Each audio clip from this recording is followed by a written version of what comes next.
In 1985, an underwater remotely operated vehicle descended more than 12,400 feet into the pitch-black Atlantic.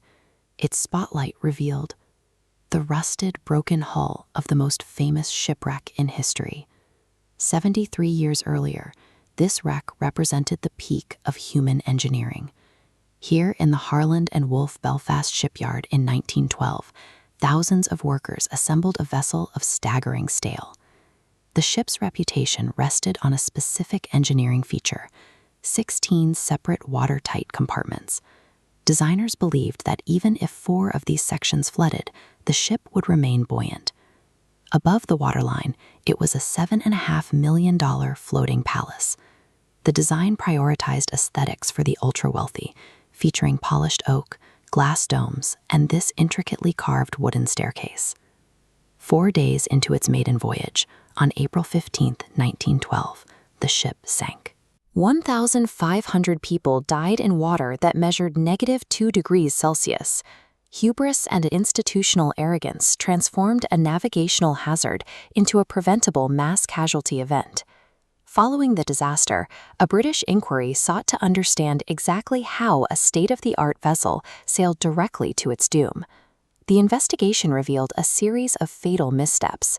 On the day of the collision, the crew received 6 separate telegraph warnings from other ships regarding heavy ice in their path. They ignored all of them. Intense corporate pressure drove the captain to ignore these warnings.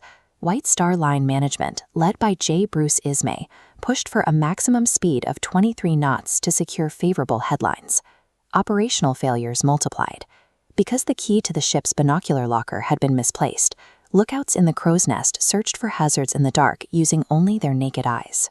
This top-down graphic demonstrates the terrifying math of the encounter. A 46,000-ton object moving at 22 knots requires a massive turning radius. Without binoculars, the lookout spotted the iceberg with just 30 seconds to spare. A collision was physically unavoidable.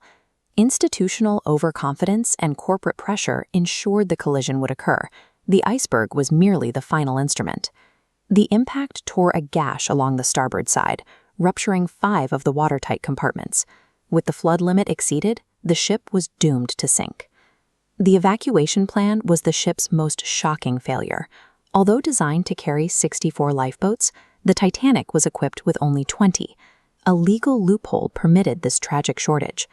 The British Board of Trade's outdated regulations calculated required lifeboat space based on a ship's total tonnage rather than its passenger capacity. By carrying 16 standard boats and 4 collapsibles, the Titanic technically followed the law. Once the evacuation began, poor training compounded the disaster. The crew had never run a proper lifeboat drill, leading to many of the few available boats being lowered into the water half empty. A final opportunity for rescue slipped away just miles from the wreck. The Californian was close enough to see the distress rockets, but its radio operator had gone to sleep for the night, missing the SOS calls. Passengers were doomed by a system that prioritized deck space over human lives and neglected the most basic emergency preparations.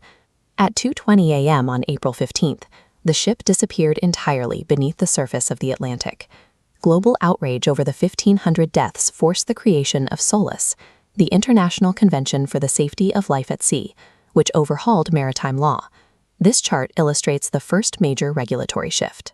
The flawed tonnage-to-lifeboat calculation was replaced by a mandate for a lifeboat seat for every single soul. The convention also required 24/7 manned radio rooms and mandatory speed reductions when entering known ice zones. It took until 1985 for the team aboard the RV Nor to locate the wreck, providing scientific closure to a painful historical chapter. Titanic remains a monument to human arrogance, yet its wreckage eventually yielded an invisible shield of safety that protects every traveler on the ocean today.